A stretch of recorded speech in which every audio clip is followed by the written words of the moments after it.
Olá, iniciando mais um programa Presença e Harmonia com o apoio cultural da antiga e mística Ordem Rosa Cruz Amorque, grande loja da jurisdição de língua portuguesa. Hoje o programa é inédito com um assunto que sem dúvida é muito importante e muito recorrente também nas pesquisas esotéricas, nos estudos filosóficos e espirituais, que é a superação do ego. E para falar disso, temos aqui uma figura muito querida, muito importante na Ordem Rosa Cruz, que já esteve conosco outras vezes, que é o Frater Oswaldo Milman Júnior, que é chefe da Divisão de Ensino e Instrução da Amorque. Ele já é Rosa Cruz há 50 anos, tem um grande conhecimento e vai partilhar um pouquinho aí do seu conhecimento, das suas instruções conosco sobre esse tema. Tudo bem, Oswaldo? Tudo bem, Jamil. É uma oportunidade, né? Cumprimento os telespectadores.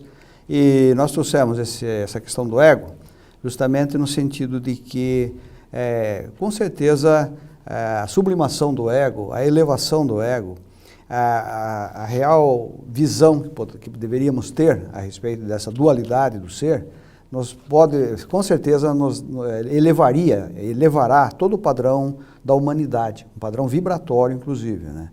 Já aproveitando a oportunidade, o domínio do ego será um assunto que também estarei expondo no trabalho que faremos num simpósio que apresentaremos no dia 14 a 17 de maio, na Morada do Silêncio, em 4 Barras. Então esse será um dos módulos e nós daremos ênfase a essa questão hoje, porque, como nós falamos, o domínio do ego, veja, Jamil, ele já é tão intrínseco, é tão fundamental na nossa vida, que, falando com você, não é, há muitos aspectos que eu sei de você, né? E nem você muitas vezes sabe. Então diz que há 4 aspectos do ser: aquilo que eu sei de mim e que o outro não sabe, o que o outro sabe e que eu não sei, aquilo que eu sei e outro também sabe, e aquilo que nem eu sei do meu ser interior ou da minha consciência e o outro também não sabe. Então o homem é um tremendo um poço de mistérios, né? Então o ser humano ele é muito rico em natureza, e como a ordem nos coloca, nós somos duais em natureza, mas tríplice em manifestação, porque há um corpo, não é? Há um cérebro, há uma objetivação e uma subjetivação da mente, e nós valorizamos muito esse aspecto do corpo, do físico, do eu, do ego exterior. Esquecemos a outra contraparte do ego interior, né? E temos um elo psíquico entre o corpo físico e o corpo espiritual. Então, entre a nossa alma e o nosso corpo físico, no momento do nosso nascimento, como diz lá na própria Bíblia, embora nós não sejamos uma sociedade religiosa, a ordem é fraterna, mas ela busca e sincretiza todo o conhecimento, lá está dito, né? O homem, Deus insuflou o sopro de vida e o homem tornou-se uma alma vivente. Então, desde os primórdios da tradição, se reconhece, não é? E o misticismo tem essa profunda ênfase na questão: você é um ser dual, você é um corpo, tem um corpo, mas que esse corpo tem que ser um instrumento a serviço da tua espiritualidade, e não o contrário. É isso que eu queria te perguntar, Frater Oswaldo. Por que é tão recorrente na literatura espiritual essa recomendação de superar o ego, né? Primeiro, o que é o ego, né? E por que nós temos que fazer essa inversão de prioridade, né? Colocar o ego como servo e não como senhor? Então, o ego já vem lá do latim, a palavra eu, mim, né? Eu mesmo, eu. Toda hora você é educado, inclusive, voltado para esse eu, né? No sentido da posse, do ter. Mas o importante é você desenvolver o sentido do ser. E a hora que você for desenvolver o sentido do ser, você vai ver que isso é muito mais do que o ter. O ter você deixará. As coisas, as posses, elas serão deixadas por aqui. No teatro grego existia a tal da persona, as máscaras. Nós assumimos muitas máscaras. Nós vivemos dentro de um contexto em que, para sobreviver, muitas vezes temos que assumir máscaras.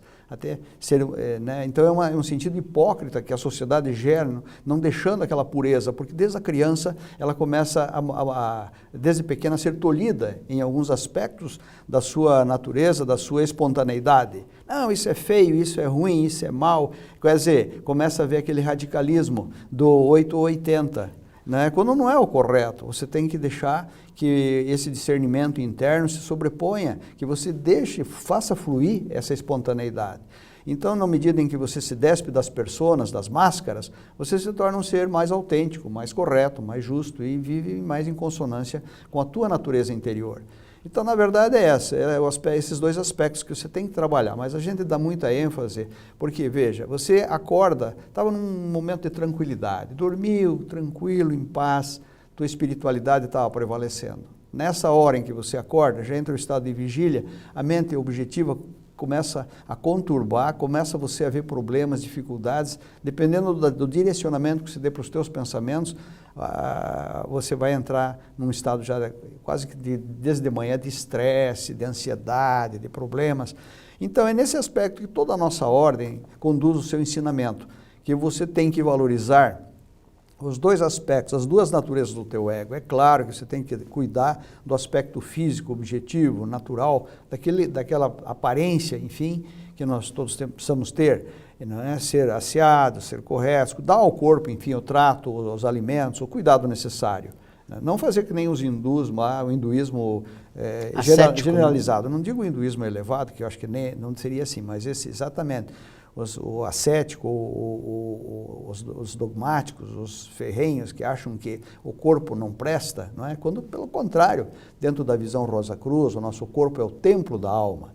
Esse templo, então, precisa ser muito bem dominado, muito bem cuidado, para que você realmente se expresse de uma maneira condizente e faça realmente com que esse corpo sirva à espiritualidade, agora, ao falando ser que nisso, prevalecerá. a gente ouve muito essa questão também na literatura, aniquilação do ego. Não, você tem que aniquilar o ego. Isso primeiro, é possível e é desejável? Até dentro do misticismo Rosa Cruz, né, existe, como você sabe, no segundo átrio do Neófito, uns experimentos sobre a eliminação do ego, mas não é eliminação no sentido literal da palavra, né? Eliminação seria assim a sublimação do ego, né? Você não permitir que esse ego se sobreponha ao teu eu interior. Você tem qualidades muito importantes que são atributos da consciência divina e que, se você cuidar só e atentar só para o aspecto material, você veja, hoje a sociedade está convergindo para um lado puramente do ter, né?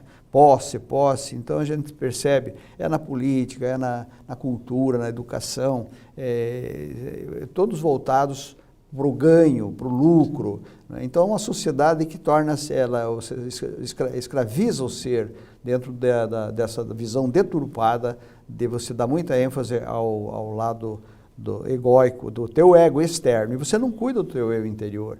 Então, dentro dos princípios Rosa Cruzes, nós aprendemos desde o início a valorizar esse diálogo com o eu interior. Você sabe que os próprios rituais iniciáticos da ordem conduzem o indivíduo a dialogar com este eu interior, fazer exercícios diários. Então, você tem uma potencialidade pura, citando aqui até autores, né, alguns autores famosos, como Deepak Chopra. Então, ele fala muito, e quando eu leio Deepak Chopra, eu vejo a ordem ali, certo? Mas a ordem é milenar, ela antecede Deepak Chopra. A ordem vai fazer agora 3.368 anos de rosacrucianismo no mundo.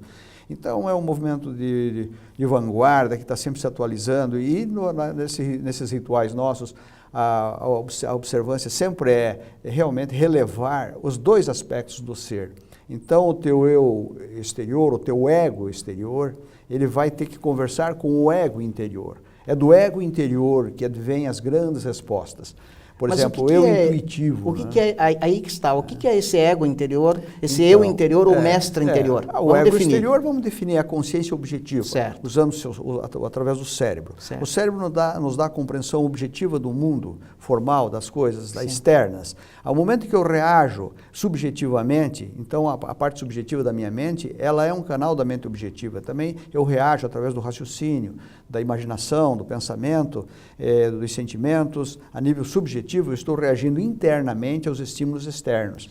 Então, essa é a consciência objetiva do ser, é o ego exterior. Agora, o que é o ego interior? É o nosso poder subconsciente, subliminar. É a nossa alma, na verdade, que utiliza a mente subconsciente para se expressar e na verdade, ela provavelmente, certamente, perdurará após a nossa transição vulgarmente chamada de morte, a nossa Existe passagem. uma sabedoria inata ali? Exatamente. Então, nessa sabedoria inata do subconsciente, que nós trazemos através das memórias eternas, isso se eterniza no corpo espiritual, nas frequências da aura da alma. Então, isso é muito superior, esse é o permanente, esse é o lado que tem que ser bem cuidado, né, para que haja realmente, sob o impulso do eu interior, as nossas ações. Então, toda pessoa intempestiva, impulsiva, ela age muitas vezes só pelo conceito objetivo da mente. Ela reage prontamente, aí ela mata, fere, é 880, sim ou não, é o vítima ou o herói. Ele não tem um meio termo. Quando, na verdade, a pessoa reflexiva, volta-se para dentro de si, busca no teu eu interior, e dali viram as grandes respostas. Tem um sábio aforismo da ordem que diz assim: ninguém poderá orientá-lo melhor do que o seu próprio eu interior. Este conduzi-lo-á sempre no sentido da sua maior evolução e benefícios. Dali vem as grandes respostas, é o tal do eu intuitivo. Mas a pessoa é descura da intuição, ela acredita muito na razão, no cérebro, ver para crer. Na verdade, ver para crer, o místico passa a ver e perceber numa dimensão mais elevada, vai a uma quarta dimensão.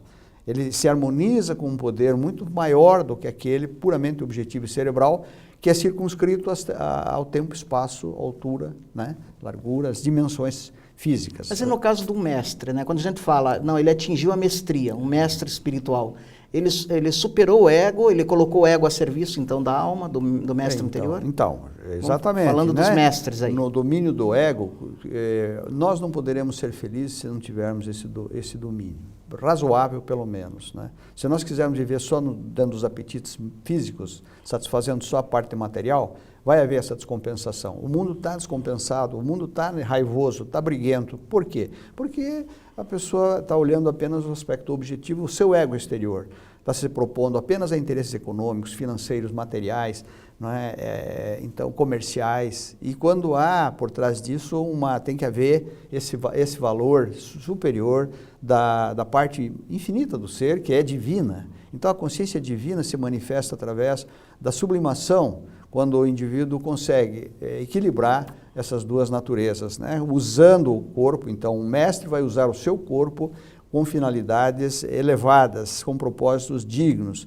E por isso existem dentro da ordem, nós citamos assim, 3 categorias de mestre, né? Então aquele mestre encarnado, digamos hoje, um Papa Bergoglio, né? É um mestre. A gente está sentindo que a evolução que a própria igreja está tendo com essa representatividade. Um Dalai Lama, né?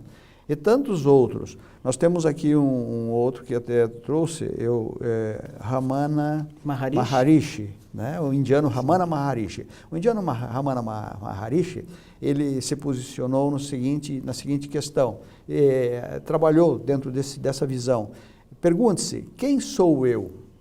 Quando você perguntar quem sou eu, você vai ver que você não é apenas esse ser objetivo, não é o ego, não é o ego exterior, só o Jamil. Você tem algo além que extrapola essa potencialidade. Aquilo que o Deepak Chopra fala, a potencialidade pura. E que nós falamos, é a consciência divina dentro de nós. Então essa consciência divina ou cósmica, os mestres encarnados, eles estão trabalhando missionados e com um dharma para cumprirem e atingirem esses objetivos, que é o caso, como já falamos, o Papa, o Dalai Lama, o Ramana Maharishi, o Swami Prajnapada, que trabalhou muito a questão da tolerância. Então, tolerância é outro fator, né, que você tem que trabalhar. Os mestres são todos amorosos, tolerantes, né, tem um ideal, uma força que sobrepuja aquele lado puramente físico, material. Então, a aura deles, se reflete na aura deles essa irradiação efusiva de um bem maior. Então, ele extrapola o nível puramente material objetivo. Esse é o valor do ensino e do ensino místico. Então, dentro dessa conceituação, o mestre encarnado seria aquele indivíduo que tem uma missão, conhece a missão, sabe do que está fazendo, e ele sente-se impelido, imbuído para aquele trabalho, à custa, às vezes, de grandes sacrifícios. Tivemos São Francisco de Assis, Madre Teresa de Calcutá, também trabalharemos essas duas personalidades no simpósio que apresentaremos, a dimensão vibratória do ser humano, abordando as 3 questões, a natureza do ser física, psíquica e espiritual. E aí, como mestre encarnado, você pega digamos assim, na medicina, nas ciências, sempre há aqueles que se sobrepõem. Os luminares, os luminares. Então, podem estar encarnados, são mestres já, são pessoas consideradas mestres, né? Já não são mais um discípulo comum. Ele está já dentro de um patamar que dá para você denominá-lo, designá-lo. Ah, esse cidadão é um mestre, né? Dentro da arte, da ciência, da cultura. Ele está se sobressaindo. E, com certeza, muitos deles, como os grandes avatares que passaram pela Terra, Jesus, Buda, Maomé, Moisés e tantos outros que alcançaram a consciência cósmica, então conseguiram realmente colocar o ego exterior a serviço do ego interior, né? Daquilo que prevalecerá, da verdadeira consciência que para nós imortal. Mas esse é o primeiro tipo de mestre, então, né? O mestre encarnado, os avatares, mestres desencarnados. Ah, tá. O segundo tipo aí, são os avatares. Os desencarnados, os avatares, já não dependem da roda das encarnações, já se sublimaram a tal ponto que foram absorvidos cosmicamente. Então, num plano de evolução cósmica e espiritual, eles já não dependem mais e não necessitam. Já é um nível não voltarão, provavelmente. Já é o nível de um Cristo, de um Buda, de um Krishna. Exatamente, dos grandes avatares, dos seres que já atingiram o ápice da evolução. Então, já não necessitam. É como você vai frequentar as escolas, o primário, o secundário, faculdade, pós-graduação, etc. Claro que você não vai precisar mais voltar ao primário, né? Você já percorreu o caminho. É a escola da vida, que, como nós entendemos dentro da Ordem Rosa Cruz. E dentro dessa visão de crescimento e de evolução, é óbvio que há um mestre muito importante, mestres encarnados, desencarnados, mas a Ordem faz-nos trabalhar muito o nosso mestre interior, que é o eu interior, o despertar da espiritualidade. Então você veja, naquele ritual do primeiro ato, já a reflexão é fundamental, como a mola mestra para você poder desenvolver essa potencialidade, acreditar em você, converse com você, dialogue.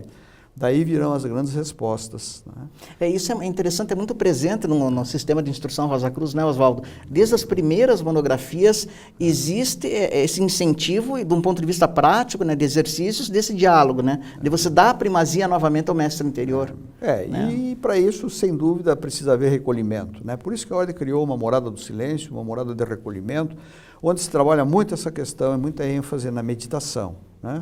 Na busca dessa visão de que você vai despertar esse teu eu interior através do próprio silêncio. Então a gente faz muito curso de oratória, precisa fazer de escutatória. Escutar o seu eu interior, voltar-se para dentro de si. Ali estão as grandes respostas. Há um manancial enorme, profundo. Então a Ordem fala, os grandes autores, eu cito o Deepak Chopra porque eu sou entusiasmado, porque quando eu leio ele, eu vejo que ele reflete exatamente os ensinamentos da Rosa Cruz. Ora, mas como eu disse, a Ordem é milenar, né? Então há uma sabedoria imensa, porque a Ordem sincretizou tantos conhecimentos, trouxe-os à baila para que a humanidade se beneficie. Então aqueles que são Rosa Cruz, os que não são, é uma oportunidade para aqueles que não são, né? Como você falou, 50 anos, na verdade eu tenho 45 anos de Ordem, né? Eu vim colaborar em 1970 como um colaborador e pesquisei o que era isto. E um ano depois eu já me afiliei. Foi o maior passo que eu acho que eu dei na minha vida, porque encontrei nela como uma bússola orientadora, porque sempre me direcionando para esse aspecto.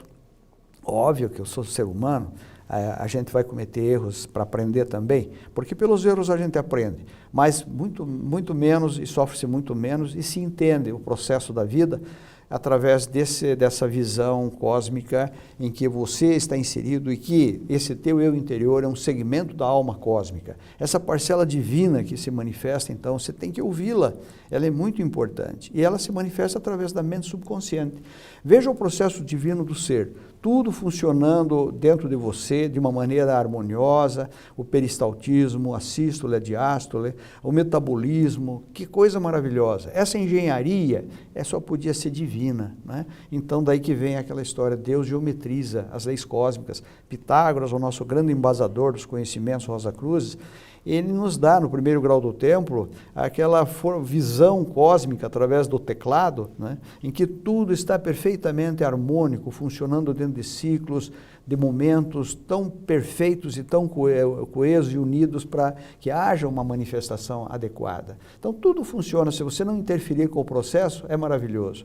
Mas, infelizmente, o indivíduo, pelo ego exterior, vai beber, fumar, se afastar, não é? Vai criar, vai corromper.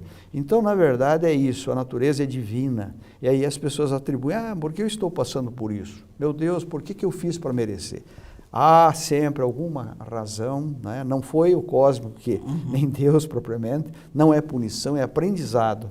Então nós vemos assim dentro da filosofia Rosa Cruz. E como é que você define aí o mestre interior, né? Ah, sim, você vai falar do mestre interior agora. Então o mestre encarnado, o desencarnado, que nós falamos, os avatares, não preciso mais da roda das encarnações, e o mestre interior. Então esse mestre interior, justamente você necessita de um trabalho de reflexões, né? Você fazer a correlação do pensamento através da contemplação e da meditação. É básico isso. Na Ordem Rosa Cruz, você sabe que todas as 8 horas da manhã nós estamos reunidos no grande templo, fazendo o trabalho do Conselho de Solas, que é um trabalho de focar e enviar vibrações positivas a todos os peticionários do Conselho, necessitados de auxílio metafísico e físico, e também nesse auxílio que é feito, então há uma comunhão com a tal que nós chamamos da egrégora Rosa Cruz, uma agregação de pensamentos voltados para um fortalecimento. Então essa invocação, esse fortalecimento da egrégora, essa meditação diária, ela já está ajudando você a sublimar essa natureza e sublimar a tua natureza externa em função de um trabalho interno, de colocação de você em sintonia com as leis, os princípios, né, a força cósmica criadora. Então a meditação, medite. A meditação consiste em se colocar a mente num estado passivo, introvertido, para a recepção de um conhecimento maior. É isso que você tem que fazer. Não é? Enquanto você estiver objetivamente raciocinando, pensando muita coisa, isso está toldado. Não permite que o teu eu interior se expresse. Teu eu interior vai se expressar quando você se colocá-lo ele à disposição através do processo reflexivo, meditativo, contatos com a natureza, onde há essa absorção. Esses exercícios acessórios que a Ordem passa para reforçar a meditação, respiração, sons vocálicos, concentrações, tudo isso estimula essa parte psíquica e permite dar voz ao eu interior. Com certeza, esse é o trabalho, né? Então todos os elementos que a Ordem coloca à nossa disposição são justamente instrumentos, ferramentas, né? Para que a gente possa alcançar, desenvolver essa auscultação do processo interno, da voz interior. Ouça a tua voz interior, ela é divina, então ela é uma grande conselheira. É aí que está o poder intuitivo da mente, né? Então você intuir, voltar-se para dentro, intuir é voltar para dentro, né? O processo intuitivo é esse, ouvir o teu eu interior. Então esse eu interior, ele tem uma sabedoria cósmica, através da comunhão. Quando você se abre num período de harmonização, por isso diz, você está em contato com a natureza, você perde o senso da individualidade. Você não tem mais aquela separatividade. Eu e você somos um. Você comunga com a natureza, você vê no animal, na flor, na água, na terra. Você vê que são partes integrantes de você. Não há separatividade. E aí faz com que você ame o próximo como a ti mesmo. Você vê no outro um segmento de você. Todos nós, se todos pensassem assim, o mundo não se transformaria. Nossa, acabariam as guerras, acabariam essas distensões o tão almejado paraíso. Né? Por que não viver em simpósios? Né? Eu escolhi essa palavra simpósio Rosa Cruz, porque o simpósio diz que é uma comunhão em festa. Você vai festejar. Nós não vamos, através de uma reunião fraternal, fazer uma comunhão e uma agregação de forças de pessoas comungando com os mesmos ideais. Se o mundo comungasse com ideais e pensasse assim, com certeza a transformação da humanidade ocorreria. Sem dúvida, Oswaldo. Olha, a tua mensagem foi maravilhosa, Oswaldo. A vontade é ficar te escutando aí por mais 3 horas, porque você trouxe uma mensagem muito importante mesmo. Tenho certeza que calou fundo no coração de todos os nossos telespectadores. O curso do Oswaldo, muito importante, que na verdade é um simpósio, que ele vai dar as dimensões vibratórias do ser humano. Os dados já estão saindo aí na televisão. Participe ainda mais num lugar consagrado como a Morada do Silêncio, é imperdível. Oswaldo, a gente infelizmente está terminando o programa e a gente te agradece muito e as portas estão abertas para que você volte com temas fascinantes como esse. Nós é que agradecemos, né, Jamil, porque realmente esse é um tema palpitante e que haveria muito mais ainda a dizer. muita coisa, mas você voltará, nessa com certeza. oportunidade, quem sabe dando sequência em outras. Não, faremos vários programas com você. Projeção psíquica, que eu temo muito falar disso, não sei se eu daria conta, mas... Dá conta, sim. Projeção psíquica é uma coisa, um tema, né, também bastante com interessante. Com certeza. Olha aí o que vem pela frente, então, em viagem astral, projeção psíquica. Oportunidade. Na verdade, nós aqui ficamos felizes em poder, se possível, ajudar um pouquinho. Obrigado, Oswaldo, pela sua maravilhosa contribuição aqui para o nosso conhecimento, né? Você vai voltar muitas vezes ao programa, sem dúvida. Mesmo porque você representa aí a divisão de ensino e instrução da Ordem, então você tem muito conhecimento para passar. Você não se esqueça do nosso e-mail, né, que é o presençaeharmonia@amorc.org.br. É muito importante para a gente que você escreva dando suas impressões do nosso programa, né? Você nos ajuda a construir um programa cada vez melhor. E agora, no finalzinho, você fica com a dica cultural. Vamos ver o que a Vivian Tedard traz aí de dica para o nosso enaltecimento espiritual. Até o nosso próximo encontro. Dicas culturais com Vivian Tedard. Olá! Nossa dica de hoje é o curso Desenvolvimento Comportamental. Desenvolvimento Comportamental é um curso prático em 4 CDs, na qual a importância de evoluir o comportamento é explicada e o primeiro passo em direção à mudança é tomado por meio do método Rosa Cruz, muito elogiado pelos profissionais de psicologia. Temas como medo de perder, vítima, herói, inveja, culpa, alegria e crenças são trabalhados para uma vida livre e feliz. Agradecemos a sua participação no programa Presença e Harmonia e até o nosso próximo encontro. Paz profunda!